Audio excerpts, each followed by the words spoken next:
voiture. J'étais sombre et mauvais, mais en fait tu m'as pas laissé partir. Mes blessures. Bonjour et bonsoir, très chers amis auditeurs de My Radio. Voilà, bienvenue à ce 30e numéro de Challenge Parlons-en qui ouvre l'année 2024 avec notre invité, monsieur Alassé Ouakili, qui est parmi nous ce soir. Donc son thème, c'est bien entendu quel est le rôle des médias dans l'éducation des masses pour une vraie cohésion nationale. Voilà, c'est ça son thème. Voilà, donc nous recevons monsieur Alassé Ouakili qui a pour nom Ouakili et prénom Alassé. Il s'est fait aussi appeler Charles Kwasi. On va pas donner sa date de naissance. C'est sûr qu'il est né en Côte d'Ivoire, précisément à Beauville. Il est marié et père de 5 enfants. Monsieur Alassé Ouakili est journaliste professionnel et expert en communication. Il est consultant et stratégique, directeur des rédactions et de sociétés. Donc, il est de nationalité ivoirienne, bien entendu. Donc, je vais m'arrêter là. Il m'a donné un CV très long, les amis. On va pas finir de lire ça. J'ai pris juste l'essentiel. Mais c'est à la fin, vous êtes libre de mieux vous présenter si ça vous dit, hein. Voilà. Donc, sans plus tarder, je vais dire bonsoir à mon invité. Bonsoir, monsieur Alassé. Bonsoir, ma chère sœur, c'est madame. Bonsoir à vos auditeurs et vos auditrices. C'est un plaisir pour moi de passer ce moment avec vous pour échanger sur la contribution de la presse, dans le domaine qu'on a indiqué, et puis aussi peut-être faire un tour d'horizon. Voilà. On a dit tout à l'heure dans la présentation, bon, j'ai rien à casser, je suis transparent. Je suis né le 09/7 juillet 1971 à Beauville, comme vous avez dit, et puis bon, j'ai mes médias, je suis journaliste professionnel à l'Intelligent d'Abidjan. On a fait l'Intelligent TV, j'ai 3 ouvrages, Instant de vie, Notre histoire avec Laurent Gbagbo, et puis Champion l'enjailleuse. Donc voilà, je suis là, on peut échanger. J'attends les réactions sur le thème du rôle des médias dans l'éducation des populations pour une vraie cohésion nationale en Côte d'Ivoire. Merci bien, monsieur Alassé. Donc, chers amis auditeurs, notre invité s'est présenté un peu plus à vous. Je vais là maintenant lui dire comment est-ce qu'il va se dérouler son émission. Monsieur Alassé, vous avez la lourde responsabilité d'exposer un temps soit peu sur votre thème. Vous pouvez faire cet exposé en 3 minutes, en 5 minutes, en 10 minutes, en 20 minutes, en 15 minutes, c'est votre temps. Ça dépend de vous. Mais on veut d'abord entendre de vous et à partir de ce que vous allez dire concernant votre thème qui dit quel est le rôle des médias dans l'éducation de la population pour une vraie cohésion nationale, nous allons construire l'émission pour ne pas aller dans tous les sens. Donc, dans un premier temps, vous avez le micro. Bonsoir et très bonne heureuse année 2024. Merci beaucoup à vous aussi. Bonne heureuse année 2024. Merci à tous ceux qui nous écoutent.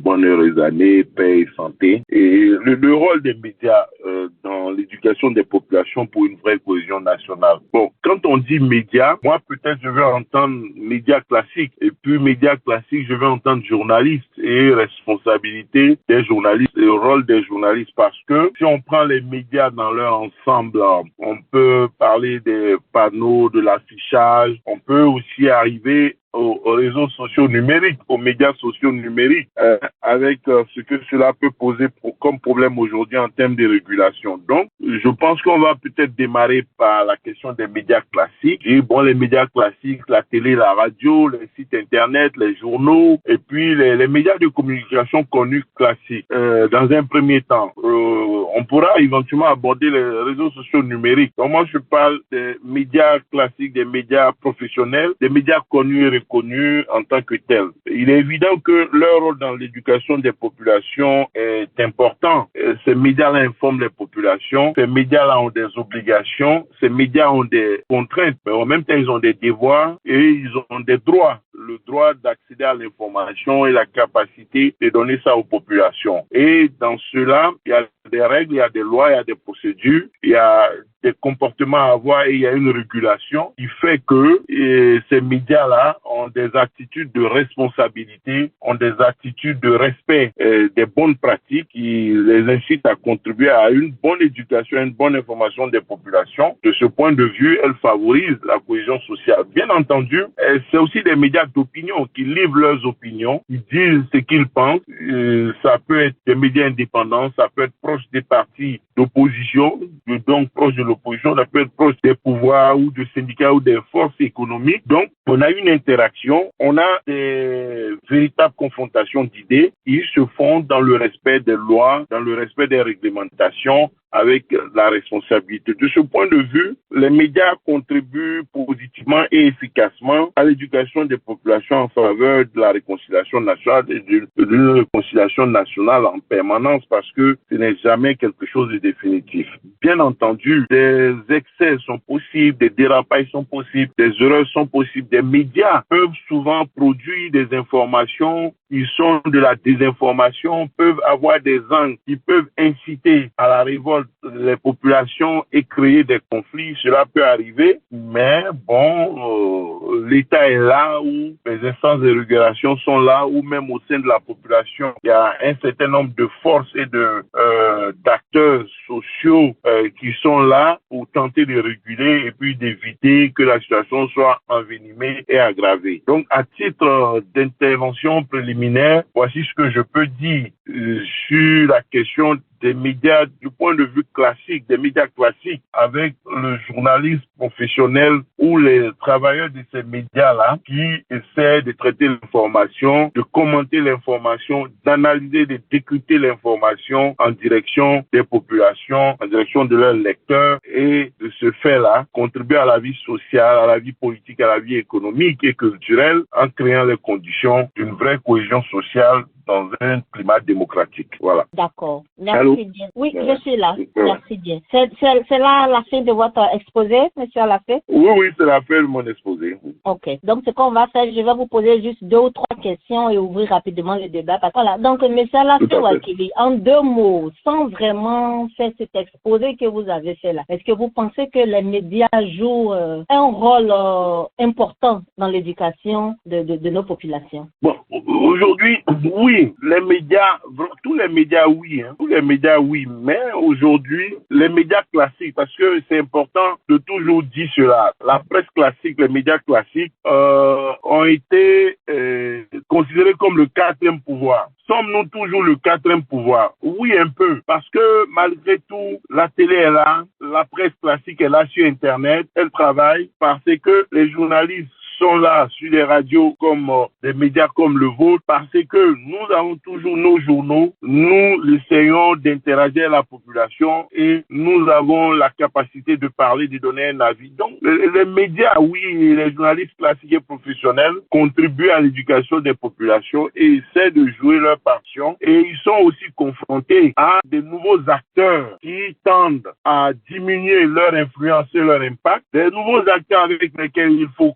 compter, et puis bon, on aura certainement l'occasion d'en parler. Les journalistes jouent leur rôle, mais ils ne sont plus les seuls, ils n'ont plus le monopole de l'information, ils n'ont plus le monopole de la production et de la diffusion de l'information. Le citoyen devient un vecteur de diffusion de l'information à travers aujourd'hui les médias sociaux numériques. Avec les nouvelles technologies qui sont là, il y a de plus en plus d'initiatives, de sorte que le rôle du journaliste est de plus en plus interrogé. Nous aurons peut-être aussi l'occasion d'en parler aujourd'hui ou de revenir là-dessus en d'autres occasions. Ce que je peux dire, c'est que le journaliste classique continue de jouer son rôle. Il essaie de jouer son rôle. Il y a des attentes, c'est vrai, de part et d'autre. Ces attentes-là ne sont pas toujours satisfaites du point de vue du public et des populations qui souhaitent plus.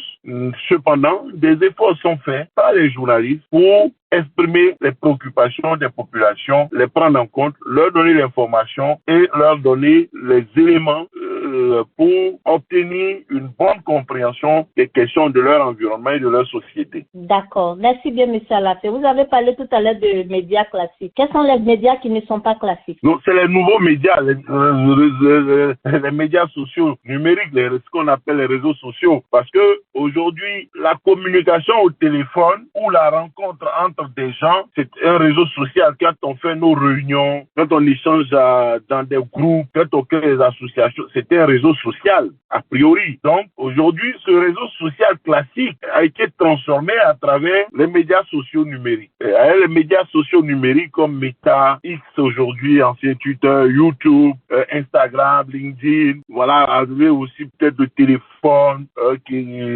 etc., etc. Donc, on a toutes ces évolutions-là. On a toutes ces évolutions et ces nouveaux médias. Voilà, on a ces nouveaux médias avec lesquels il faut compter. À côté de cela, il y a les médias classiques. Il y a les journaux anciens, les journaux papier, la radio classique, les ondes, les télévisions, tout. Et tout en étant des médias anciens ou classiques, essaie aussi de se mettre au goût du jour en se développant sur ces instruments, sur ces nouveaux médias. C'est ainsi qu'on aura l'intelligent qui a sa page Facebook à côté du citoyen qui est sur Facebook et qui diffuse l'information comme il peut. On a RFI qui est sur Facebook, qui est sur X Twitter, qui est sur Instagram, qui est sur TikTok, CNN, France 24, l'intelligent aussi essaie de présenter sur tous ces segments-là. À côté des lecteurs, à côté des citoyens, ils sont également, ils produisent aussi des informations avec lesquelles il faut compter. Donc voilà les segments. Il y a les médias classiques qui sont dans le travail, c'est l'information. Dans le travail, c'est traiter l'information, diffuser l'information, qui ont des espaces anciens de diffusion de l'information et qui essaient d'occuper les espaces nouveaux que les citoyens aussi occupent pour accéder à l'information, de sorte que les citoyens sont peut-être amenés à regarder de moins en moins la télévision dans ces espaces classiques de diffusion, à lire de moins en moins les journaux, à écouter de moins en moins les radios dans ces instruments de diffusion de nos médias classiques. Donc voilà cette démarcation que j'essaie de faire, quoi. D'accord. Donc ça, c'est d'un point de vue technique, hein. D'un point de vue technique, oui. Je pense que c'est ce que vous avez dit. Je pense que ces réseaux sociaux-là sont venus plus ou moins performer ou bien dynamiser les médias, que ce soit classique ou pas, mais je pense que ces nouveaux réseaux sociaux, c'est un peu dans ce rôle-là. Et là, je vais vous envoyer carrément sur un autre terrain. Je vais parler maintenant du contenu que nous donnent ces médias-là. Le contenu que nous donnent ces informations, que ce soit des médias classiques ou numériques, l'information qui est donnée. En quoi est-ce que cette information-là éduque ou bien peut aider à améliorer l'entendement ou bien la compréhension d'une certaine situation, tant politique, sociale ou religieuse, en fait, du temps, du moment, pour qu'on ait une cohabitation paisible ou bien plus ou moins, non, il s'agit d'expliquer les choses, présenter les choses. D'abord, les médias n'inventent pas. Les médias rapportent des faits. Donc, il faut déjà qu'il y ait des activités. Il faut qu'il y ait des événements. Il faut qu'il y ait des choses qui se passent dans le monde, en Côte d'Ivoire, partout dans le monde. Et ce sont ces choses-là qui se passent que les médias rapportent. Ça, c'est le premier élément. Il y a des faits, il y a des activités, il y a des événements naturels ou humains. Il y a des choses qui se passent. Il pleut, il fait chaud. Il y a la transition écologique et numérique. Il y a vous et moi qui faisons un débat aujourd'hui. Voici un fait, voici un événement. Les médias vont rapporter ça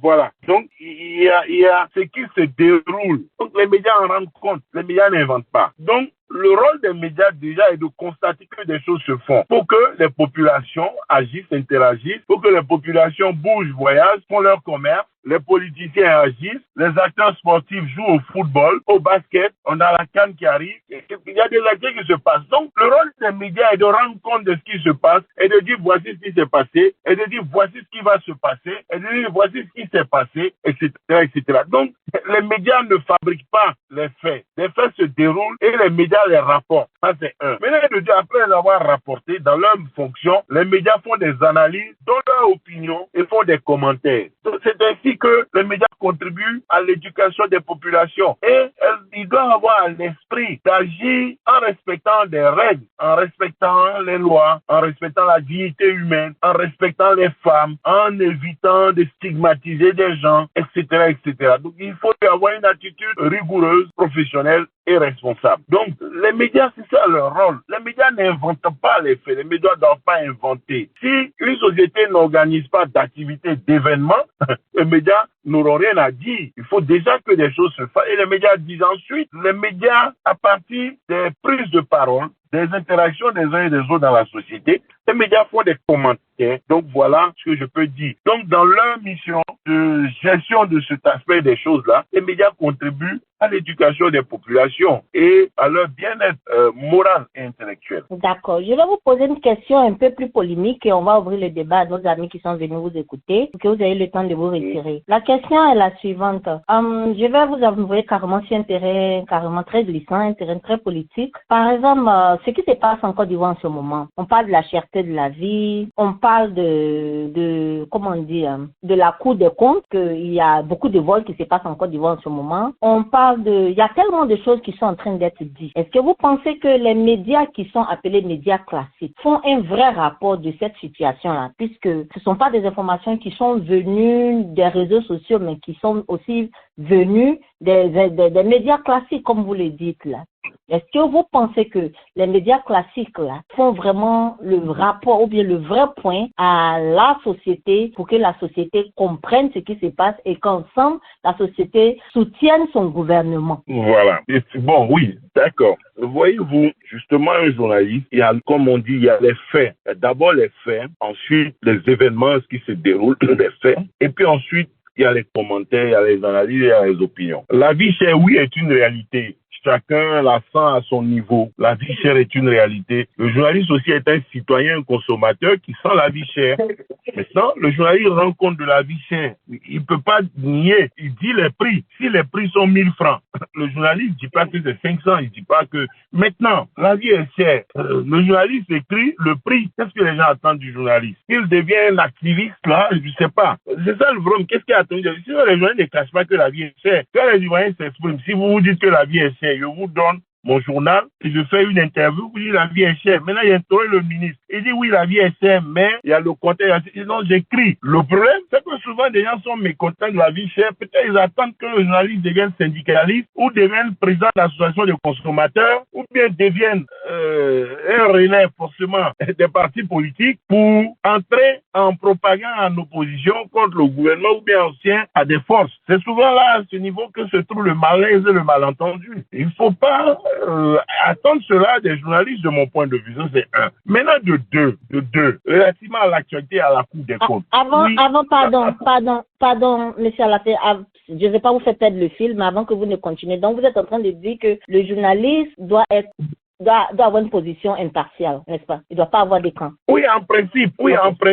D'accord. Oui, le journaliste n'a pas à être militant parce qu'il a en face de lui, vous-même vous avez terminé votre question pour dire comment faire apprécier, aimer le gouvernement, etc. Bon, c'est même pas son rôle. Le journaliste dit, la vie est chère, lui-même il est citoyen, il voit que la vie est chère. Ça se sent chez lui à la maison, tout chez lui, il est mécontent, mais il dit la vie est chère, il s'arrête là. Maintenant, il y a des associations de consommateurs, il y a les consommateurs eux-mêmes, ceux qui sentent que la vie est chère là. Si eux doivent faire quelque chose, le journaliste écrit, voilà, il rencontre, maintenant il s'interroge le gouvernement, pourquoi c'est cher, qu'est-ce que vous faites? Il rencontre de part et d'autre. Maintenant, il y en a qui franchissent le pas, qui cessent des journalistes, deviennent des acteurs politiques, à gauche comme à droite. De mon point de vue, tel ne doit pas être.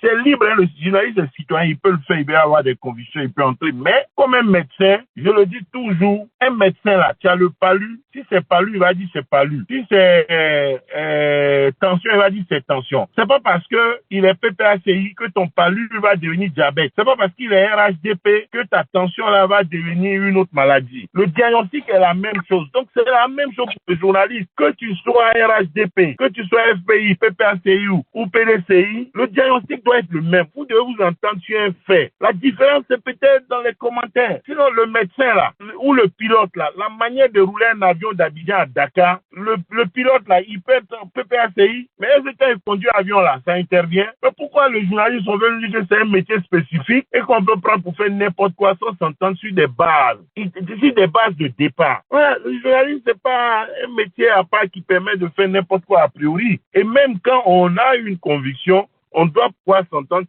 sur la base essentielle. Les faits sont sacrés, les commentaires sont libres. Les faits, voilà ça. Maintenant, les commentaires, chacun va dans son angle, on peut s'entendre sur quelque chose. Les faits doivent nous réunir et les commentaires doivent nous séparer. Mais le problème, souvent, les faits n'arrivent pas à rapprocher les citoyens, les journalistes et les journalistes entre eux. C'est ça le problème. Relativement à la question de la Cour des comptes. Relativement à la question Cour des comptes, il y a un fait. Le fait, c'est quoi? La gestion de l'État a fait l'objet d'un certain nombre d'observations par la Cour des comptes. Et parmi ces observations, il y a la question des cartes d'identité et la question des passeports. Le rapport est disponible depuis août 2020. 2023. Et il a été transmis au président de la République et aux chefs des institutions qui ont eu à le lire, qui le lisent. Et il me semble qu'ils reçoivent copie avant que ce soit rendu public. Donc, s'ils ont des observations, ils le font. Mais s'ils ne font pas des observations après, le rapport est rendu public. Donc, le rapport, on suppose, moi je suppose qu'on a une République rigoureuse et un président de la République rigoureux qui ont lu le rapport et qui n'ont pas fait d'objection majeure et qui ont autorisé qu'ils soient rendus publics, effectivement, qui n'ont rien à cacher. Ça, c'est mon point de vue. D'autant plus que moi, je suis dans un groupe d'ONG en tant que journaliste et promoteur de médias. Mon média participe à un groupe de journalistes qui, depuis 2 ans déjà, fait la promotion du rapport de la Cour des comptes parce qu'on estime que l'exigence de redevabilité doit amener à ce que les citoyens s'approprient le rapport de la Cour des comptes, le regardent et aussi s'approprient même le budget de cette année-là, par exemple, et le regard au jour le jour. Tous les mois, on n'a pas à attendre la Cour des comptes. Chaque Ivoirien, comme la Constitution, doit avoir une copie du budget avec lui. Et puis regarder dans la région où il est, partout où il est, et voir sur la base de ce budget, comment le gouvernement travaille pour exécuter ce budget. C'est une exigence citoyenne. Je fais le travail avec la société civile CIFIS, dirigée par le docteur Kwame Christophe. Et donc, c'est un élément important pour nous, et moi, je suis dans cette dynamique. Donc, on était en train d'étudier ce rapport-là pour l'année, le mois d'octobre, ou à partir du mois de juin-juillet, le rapport 2002, on travaillait là-dessus, lorsque une personnalité pour qui j'ai de l'estime, Mamadou Koulibaly, a analysé le rapport en entier, il a sorti certains aspects. Il y a un qui semble beaucoup intéressé pour l'instant, qui fait le buzz, c'est la question du passeport. Mais après, on dit quoi? De mon point de vue, ça mérite, moi je l'ai expliqué dans nos échanges dans des groupes en privé, il dit que la Cour des comptes, lorsqu'elle est sur un dossier comme ça, lorsqu'elle soulève un problème, elle doit connaître du dossier en entier. Elle ne doit pas le gérer à minima. Elle doit le connaître en entier. Quand vous interrogez le ministère du budget qui vous renvoie à peu près à l'ONESI et puis à SNEDAI, vous écrivez à l'ONESI et SNEDAI. Si vous n'avez pas de réponse claire, vous écrivez au ministère de l'Intérieur, vous écrivez au ministère de l'Économie. Si ce n'est même pas clair, la Cour des comptes, c'est comme un procureur de la République. Vous saisissez la banque. La banque ne peut pas opposer le secret bancaire à la Cour des comptes. Mais la Cour des comptes aurait pu nous donner un travail plus complet, plutôt que de laisser libre cours à toutes les spéculations auxquelles nous assistons. On aurait pu éviter cela. Étant entendu qu'aujourd'hui, de quoi il s'agit en fait? La Cour des comptes dit les recettes, ce qui est déclaré pour les passeports et les thèmes, c'est pas élevé. Et que répond le ministre du budget? Comme il y a une convention, c'est des structures autonomes, eux, ils n'ont pas comptabilisé ça. Donc, ils renvoient à ces deux structures. La Cour des comptes prend acte et elle dit à l'avenir, peut-être c'est à la convention, mais il faut respecter la convention, le code général des impôts et puis de temps en temps. Donc, tous les 10 du mois, ce qu'ils donnent là, donc, veillez à trouver ça dans les trucs de l'État. Bon, après, des investigations révèlent que ça peut être corrigé. Ils n'ont pas spécifié les choses et qu'il n'a pas été établi qu'il y a un détournement. Et d'ailleurs, la Cour des comptes ne l'a même pas dit. La Cour des comptes n'a pas dit.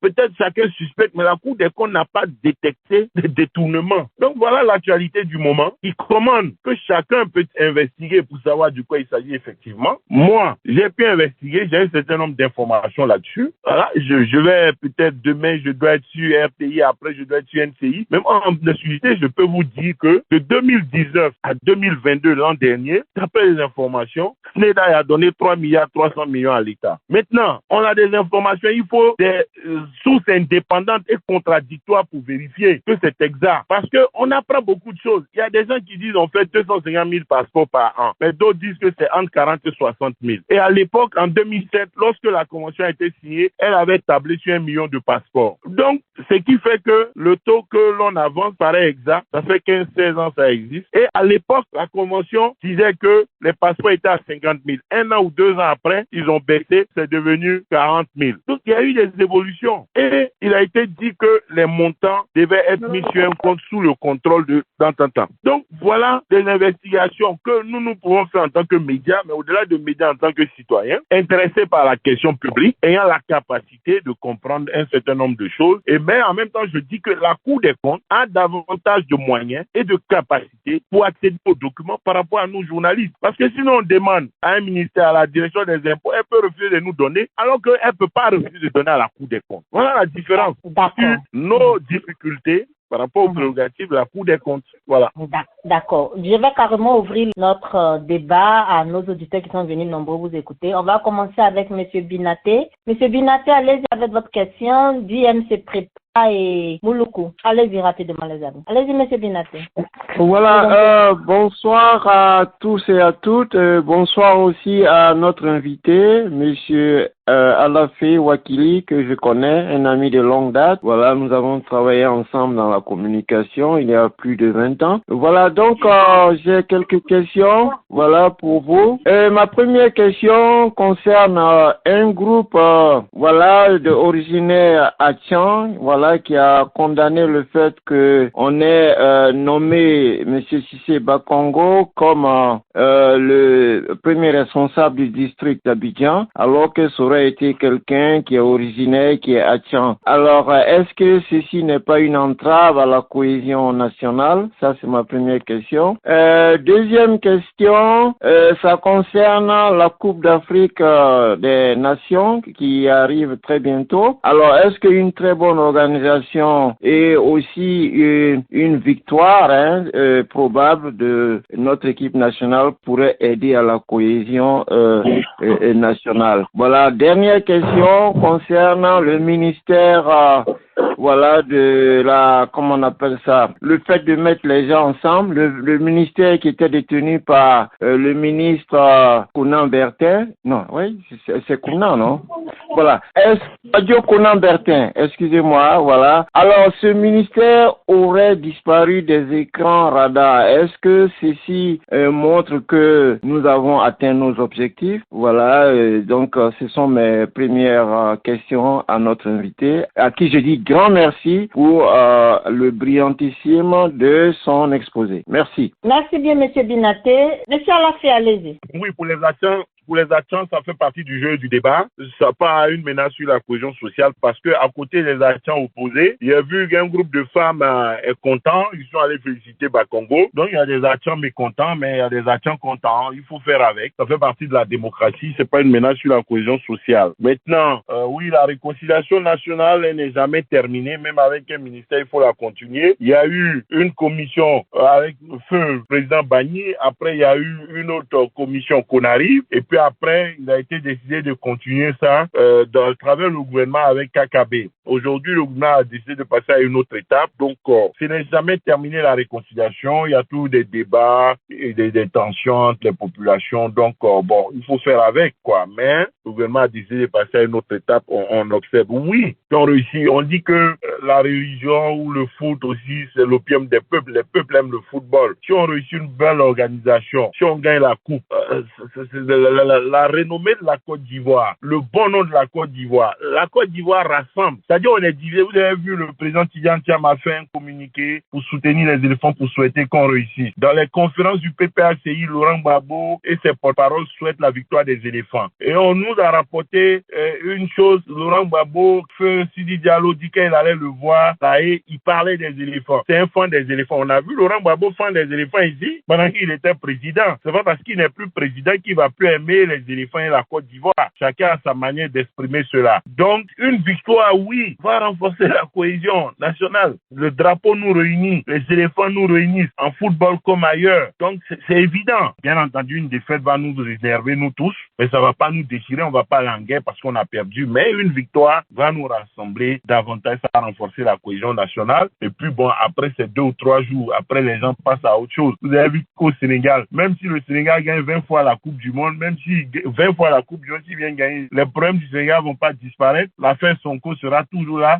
Macky Sall aura tous ses problèmes à régler. Il a dit dans un groupe, il dit les gens qui pensaient que la coupe allait régler les problèmes du Sénégal ou bien aider Macky Sall, c'est zéro. Les Sénégalais sont très vite ressaisis et il n'a pas pu profiter de l'effet Cannes et de toutes ces victoires du Sénégal et il a été contraint de ne pas faire un autre mandat et il s'en va. Mais chez nous, une victoire, oui, ça peut être une bonne chose et une bonne organisation, ça va être excellent. Voilà. Ok, voilà, d'accord. je vous remercie. Ok, on va prendre rapidement Diem, le directeur de la radio Ivoire Info qui est avec nous. Allez-y, Diem. Bonsoir Charlène, vous m'entendez? Très bien, allez-y, Diem. Voilà, merci pour l'opportunité. Je voulais dire d'abord bonsoir à votre invité, bonsoir à monsieur Alafé. Donc, c'est un plaisir, un réel plaisir de vous avoir aujourd'hui. Et Et en tant que directeur de la radio Ivoire Info USC, je ne peux que vous dire merci rapidement. Alors, parce que vous avez toujours été présent. Donc, Charlène, j'ai deux questions rapidement, puisque votre invité n'a pas assez de temps. La première question, c'est par rapport à la diaspora, M. Alafé. Alors, nous avons été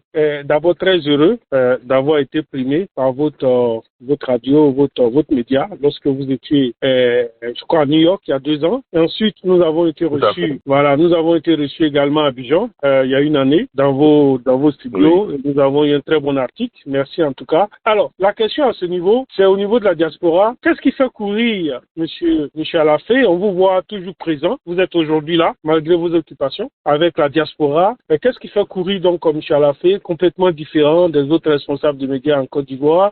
Est-ce que vous pensez réellement que les médias de proximité, comme celle de Charlène et autres, sont des médias importants pour la gestion de la diaspora? Est-ce que vous avez, je ne sais pas moi, un certain espoir à un rôle que la diaspora devrait jouer dans une meilleure Afrique de demain? C'est ce qui fait courir peut-être M. Alafé, présent tout le temps auprès de la diaspora, présent pour, n'est-ce pas, primer les différents acteurs de la diaspora. C'est la première question. La deuxième question, elle est politique. Alors, je vais vous inviter, merci déjà pour la Cour du compte. Des comptes, nous allons attendre vos différents passages à la RTI, comme vous l'avez dit, pour avoir beaucoup plus d'éléments. Il y a vraiment pas mal de choses qui se disent sur le réseau. Alors, ma deuxième question, comme j'avais dit, elle est politique. Je vais vous inviter à faire un peu une analyse sur le PDCI qui a connu un soubresaut. Vous avez suivi un peu ce qui s'est passé pour la transition. Le PDCI a un nouveau président. Nous avons vu effectivement vos analyses sur d'autres médias. Mais je vais vous inviter à nous expliquer un peu que pensez-vous en tant que responsable du média sur ce qui s'est réellement passé. Est-ce que c'est une faiblesse des textes du PDCI où 2 individus peuvent s'élever et bloquer tout un système, ou alors avec un peu plus de recul, vous pensez que la justice ivoirienne a certainement été manipulée pour empêcher le Parti démocratique de Côte d'Ivoire à s'émanciper vers un 3e président? Merci encore pour votre présence, M. Alafé. Merci à vous, cher Diomandé. Merci à vous, à Naté. Merci à tous ceux qui nous suivent. Et puis, vous avez témoigné de ce que ma disponibilité à l'égard de la diaspora, de votre média, n'est pas récente. C'est un truc ancien. En effet, on a eu à se rencontrer, à collaborer. Je me suis souvenu de votre engagement pour la promotion de la diaspora à une période où les technologies n'étaient pas encore développées comme aujourd'hui. Il s'agit pour nous de constater qu'il y a des passionnés, il y a des gens qui sont disponibles pour leur communauté, qui prennent de leur temps pour échanger, pour passer des informations et contribuer à cette cohésion-là. Donc, pour moi, il s'agissait de vous encourager à l'époque et c'est ce que je continue aujourd'hui avec Charlène, que je n'ai pas encore rencontré physiquement, mais à travers les échanges dans des groupes, j'ai vu qu'elle était assez dévouée, dynamique. Elle prenait du temps pour faire ces échanges et je me suis dit qu'il était important de lui apporter notre appui. C'est ce que je fais. Voilà. Donc, il y a ça. Et puis, concernant le reste, je dis que, la justice fait ce qu'elle avait à faire. On aura peut-être l'occasion de revenir là-dessus. Mais moi, je dis la justice est intervenue dès le départ. Vous voyez, c'est parce que il y avait un contrôle judiciaire sur Gikawe qu'aujourd'hui, sa candidature a été confuse et il n'a pas été candidat librement. La justice, est-ce que depuis le début, ayant donné un certificat de nationalité, un casier judiciaire à Gikawe, est-ce que, n'exécutant pas le contrôle judiciaire, n'empêchant pas qu'il soit devenu député vice-président, est-ce qu'elle ne devait pas, à titre préventif, annuler le contrôle judiciaire ou bien faire une note aux avocats de Gikawe pour dire il est libre, il n'y a rien, et empêcher que le comité de conciliation ou le comité électoral émette des réserves en disant ça fragilise la candidature de Gikawe. Les gens pensent que la justice est intervenue lorsqu'il y a eu les 2 plaintes, mais indirectement, de façon lointaine, la justice était déjà intervenue concernant Gikawe. Tout comme avec la condamnation de Benjo, elle était intervenue parce qu'il aurait pu avoir une amnistie, mais la condamnation de Benjo l'empêchait d'être candidat. Donc, de façon lointaine et involontaire pour peut-être Benjo, mais de façon aussi involontaire et lointaine pour Gikawe. La justice était déjà là présente. Et alors, qui invoque la justice? C'est le PDCI, c'est les gens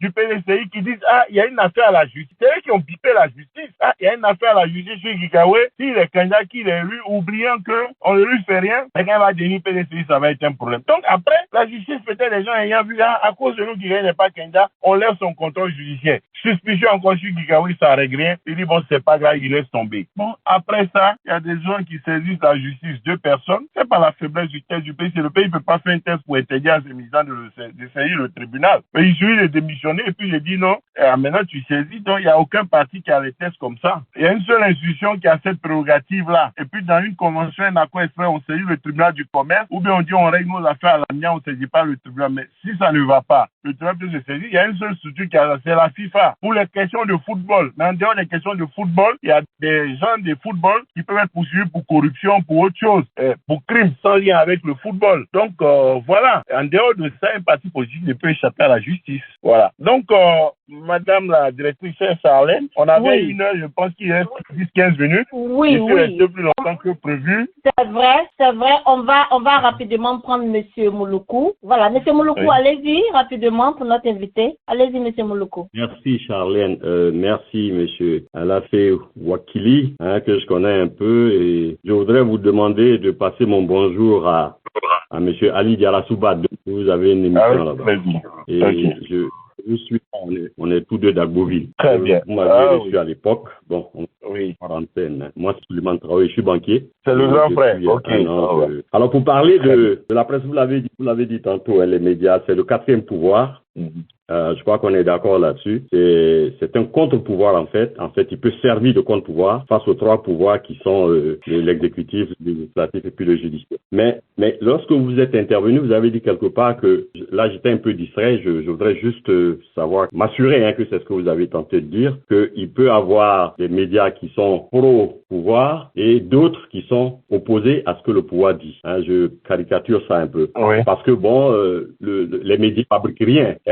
Les médias relatent des faits et ils les commentent. Ils prennent aussi position. Les journalistes prennent position. Alors, moi, je voudrais qu'on s'appuie sur la caricature de cet Allemand-là, Johann Michael Wolf, qui est artiste peintre, cartoniste et politique, qui disait que la liberté de la presse est l'un des principes fondamentaux des systèmes démocratiques, qui repose sur la liberté d'opinion et la liberté d'expression. En fait, vous, les hommes des médias, vous dites aux gens de s'exprimer et cela contribue à la diffusion d'opinions qui ne cadrent pas nécessairement avec celle des dirigeants.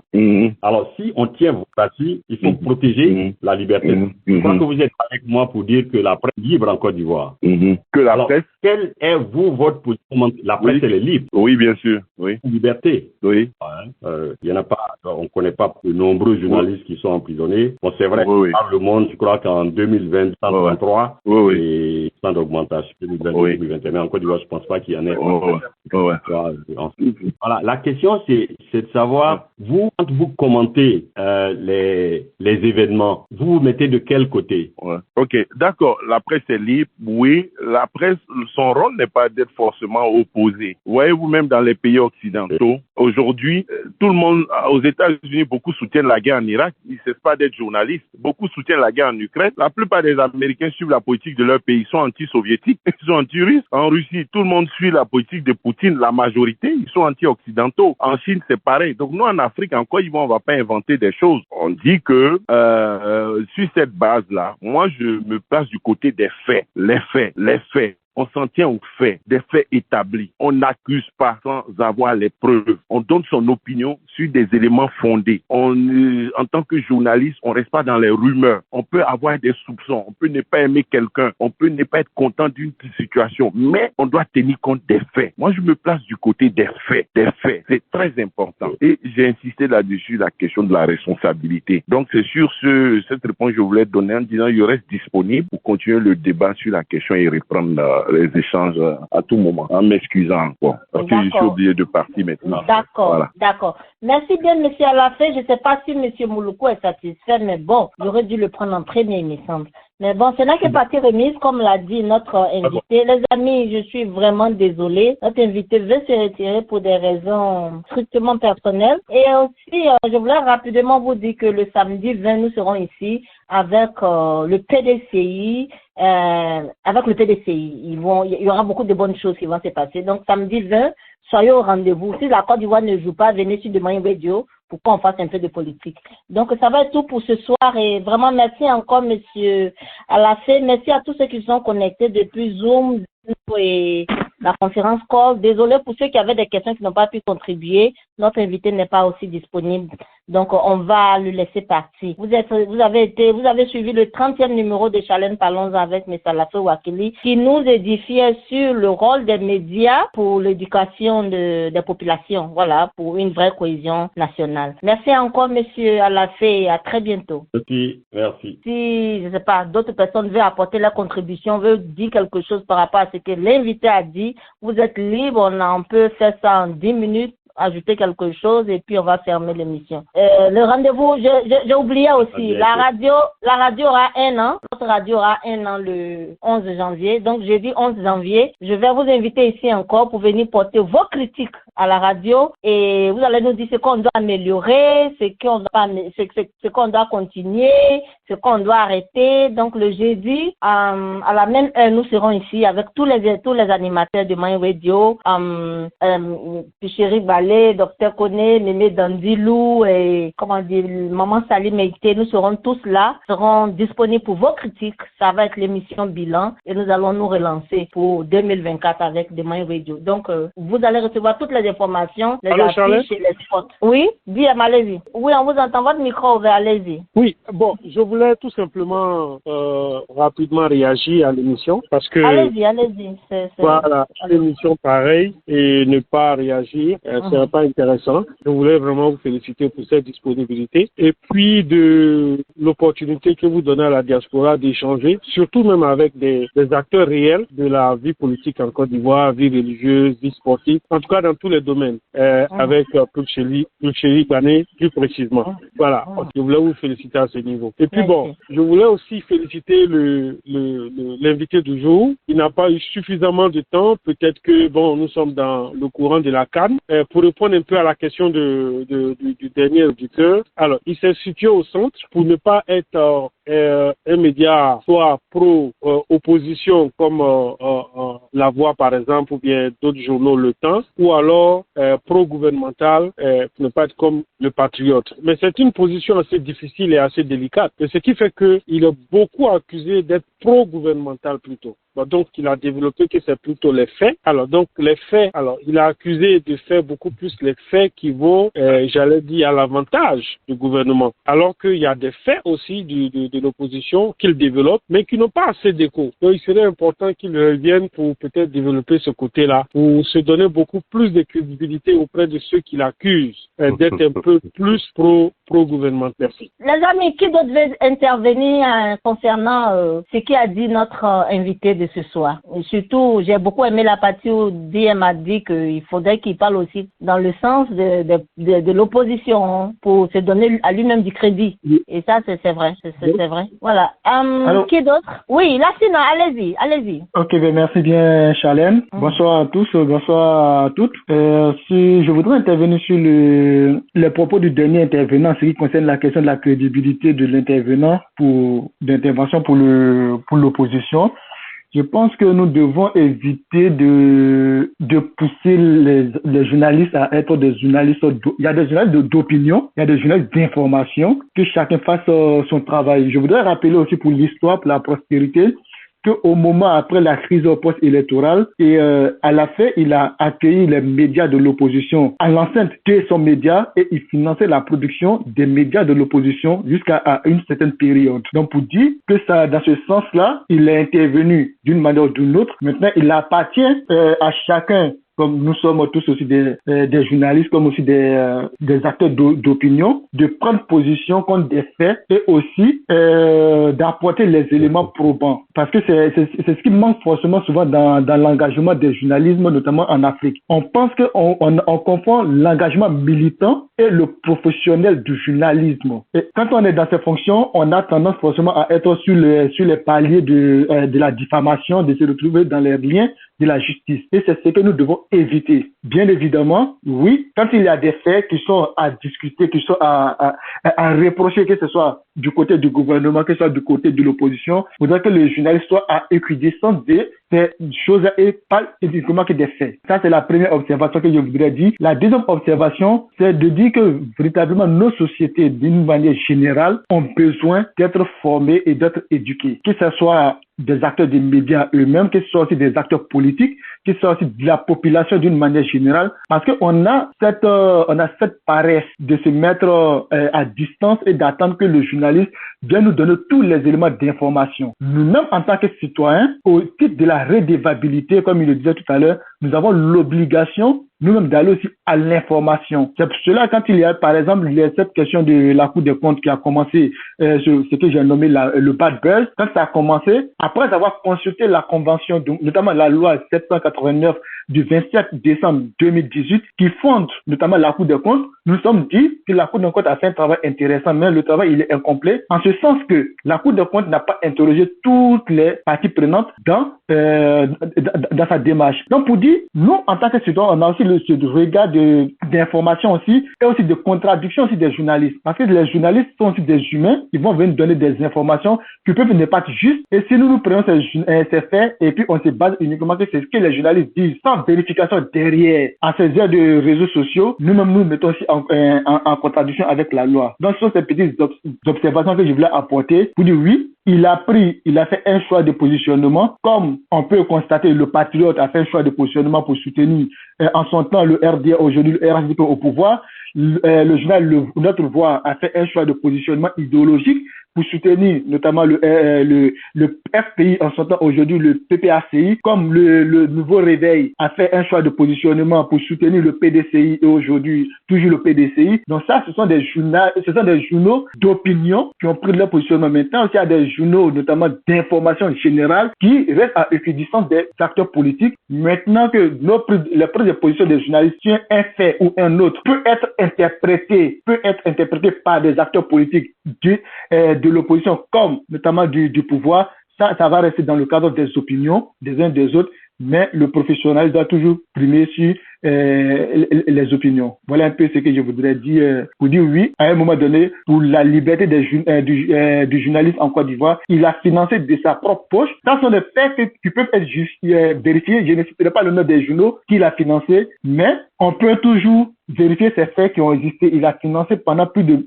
2 à 3 ans, peut-être plus même, des médias pour qu'il y ait cette contradiction, notamment du journalisme dans l'aspect en Côte d'Ivoire. Merci. D'accord. Merci bien, Monsieur Lassine.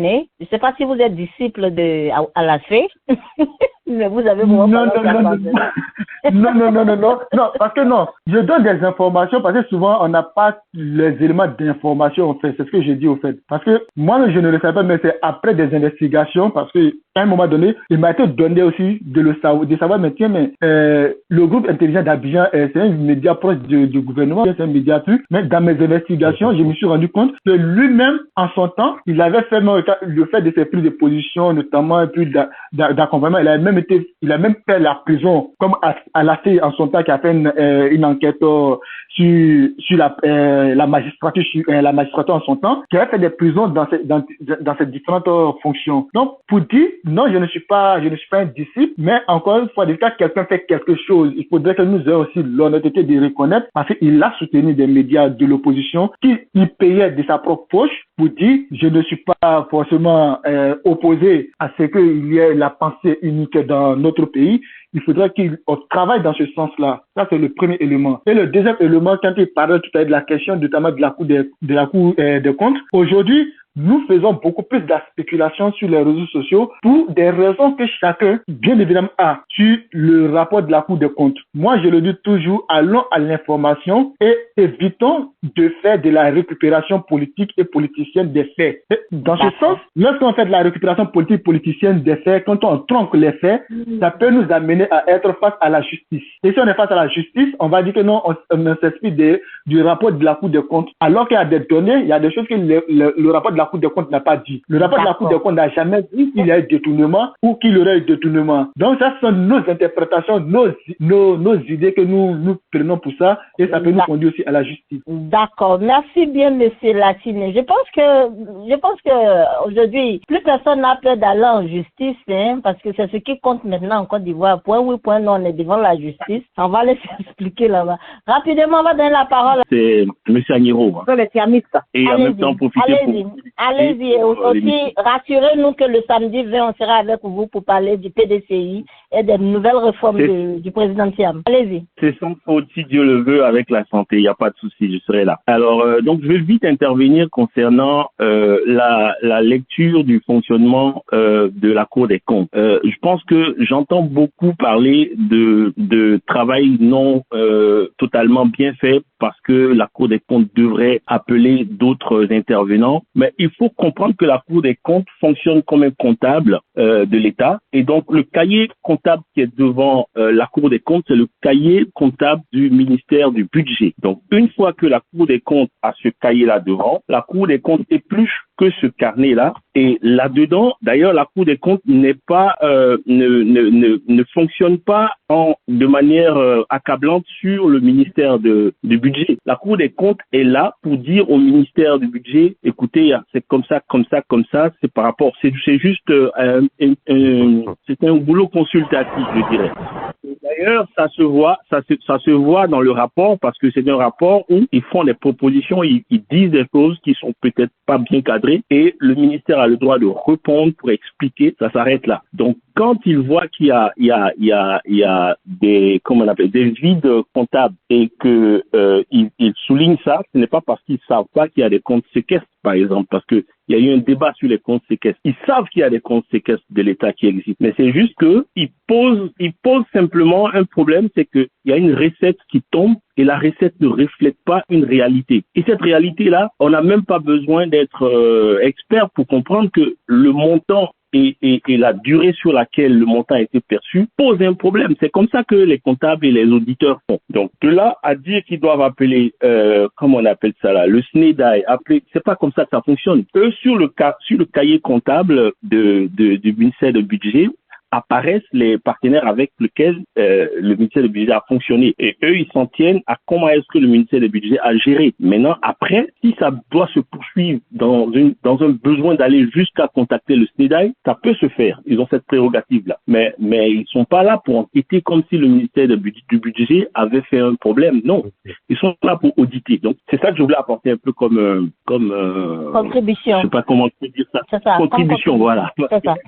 Voilà, c'est un peu ça. Merci bien, merci. Oui, monsieur Lassina. Non, tu peux me permettre rapidement, s'il te plaît. Non, parce que nous sommes en direct de trucs. Il y a des éléments qui ont été dit qui ne reflètent pas la réalité. La Cour des comptes n'est pas une comptabilité de l'État. C'est une magistrature. Conformément à la loi, parce qu'on peut retrouver la loi en ligne. La loi numéro 2018-979 du 27 décembre 2018 qui détermine les attributions de la Cour et la composition de la Cour des comptes, c'est en ligne. On peut trouver, c'est une juridiction, c'est une magistrature. On ne peut pas réduire le rôle de cette magistrature à la consultation d'un compte comme un comptable ou bien un auditeur simple. Non, ses prérogatives vont au-delà de ça. Et c'est pour cela la loi même lui permet de pouvoir interroger tous les comptes et tous les comptes de fait de tous les acteurs qui interviennent dans l'exercice notamment du pouvoir public, y compris tous ceux qui ont des sessions. Ça sont des faits qui existent. Je vais mettre tout à l'heure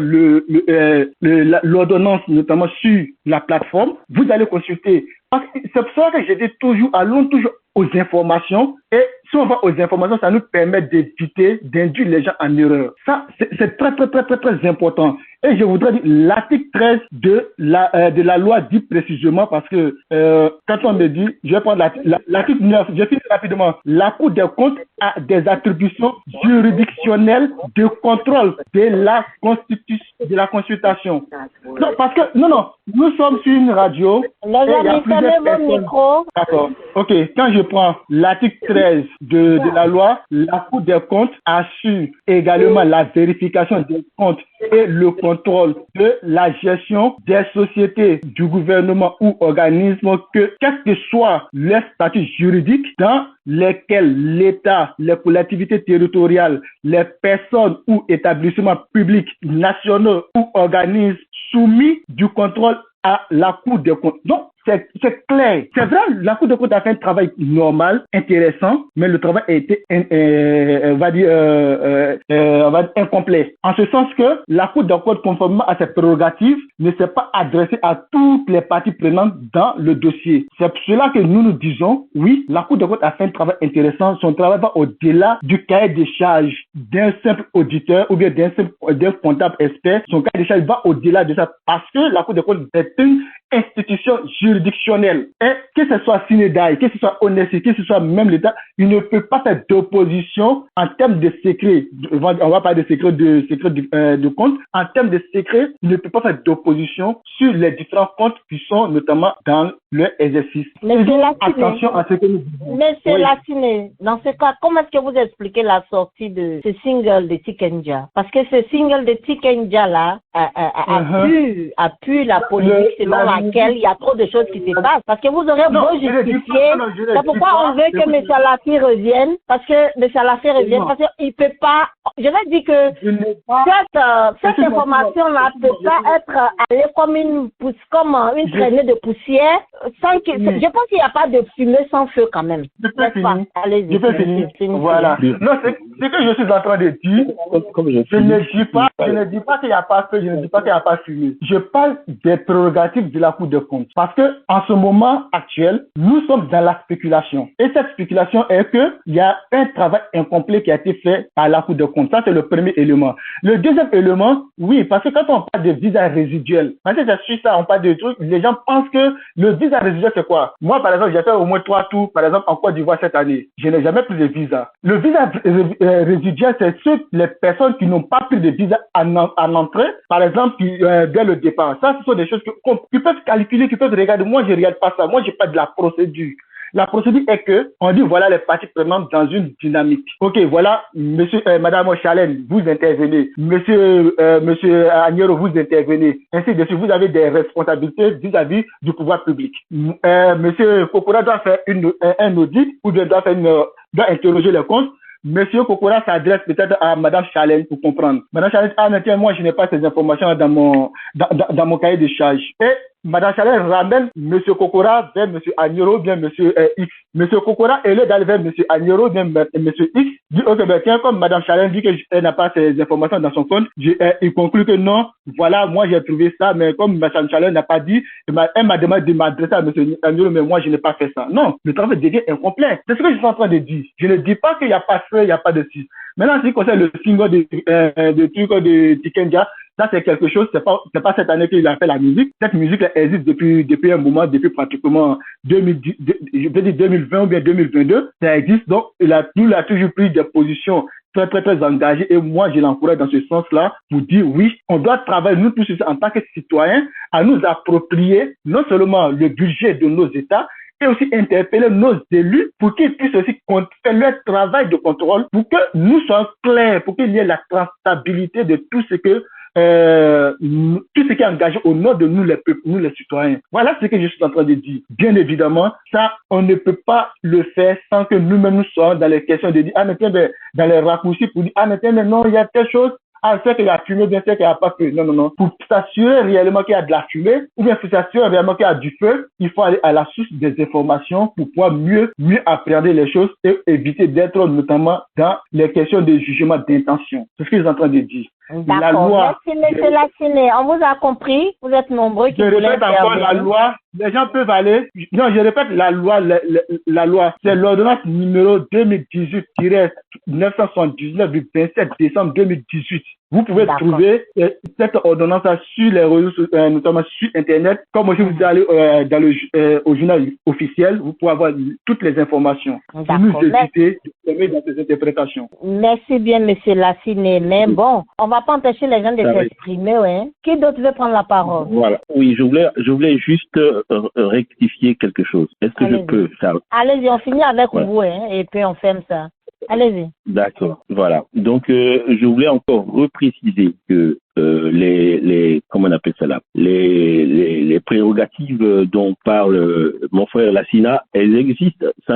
C'est pas ça le problème. Les prérogatives de la Cour existent, mais le travail que la Cour a fait, ça se voit. C'est un rapport. Et dans ce rapport-là, ils ont posé des questions au ministère qui n'a pas répondu suffisamment. Donc, je vois pas pourquoi est-ce que on veut forcément faire croire que la Cour de compte n'a pas travaillé, alors que la Cour de compte attend des réponses qui permettent de continuer. Si, par exemple, le ministère dit que il est bloqué sur cette question, il peut pas faire, la Cour va aller enquêter au SNEDAI. C'est comme ça que ça va fonctionner. Mais la Cour n'est pas là pour accabler le ministère. Donc, si le ministère, on lui pose la question de savoir comment ça se fait qu'une recette est aussi maigre par rapport à la durée, ce n'est pas parce que celui qui pose la question n'a pas une idée, il a son idée. Mais on est dans un jeu d'objectivité. C'est au ministère d'expliquer ça simplement. Et si le ministère, il arrive à expliquer, je pense même pas qu'on va arriver à appeler le SNEDAI. Donc ici, le ministère, il a donné une explication que tout le public a lu et je crois pas qu'il y ait beaucoup de gens qui soient satisfaits même du ministère. Même moi, quand j'ai lu ça, j'étais étonné qu'un ministère du budget puisse donner une réponse pareille. Je suis d'accord. Donc, au-delà de ça,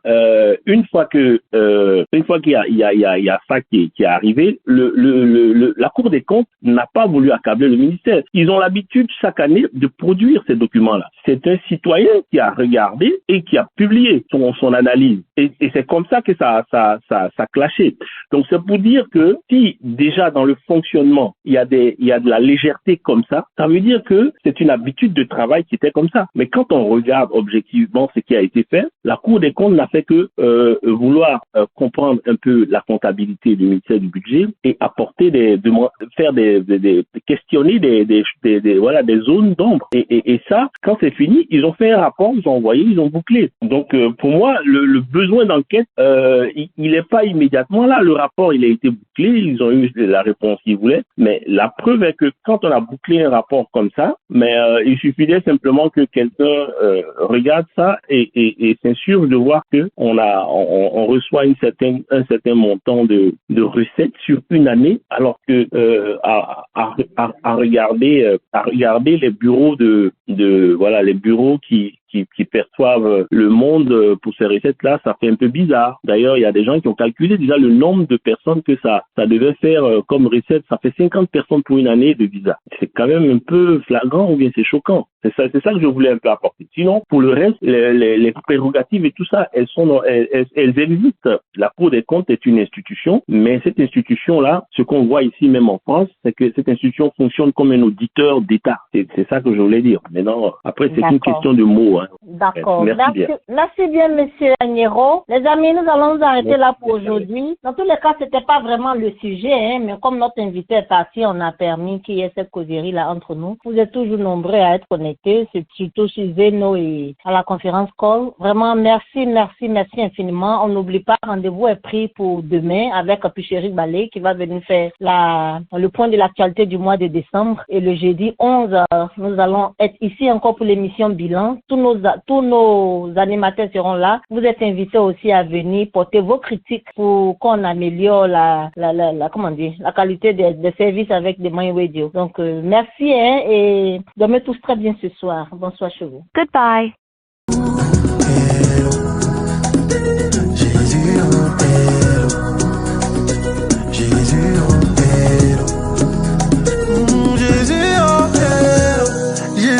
À cause de moi, les gens t'ont battu. J'étais sombre et mauvais, mais en fait, tu m'as pas laissé partir. Bonjour et bonsoir.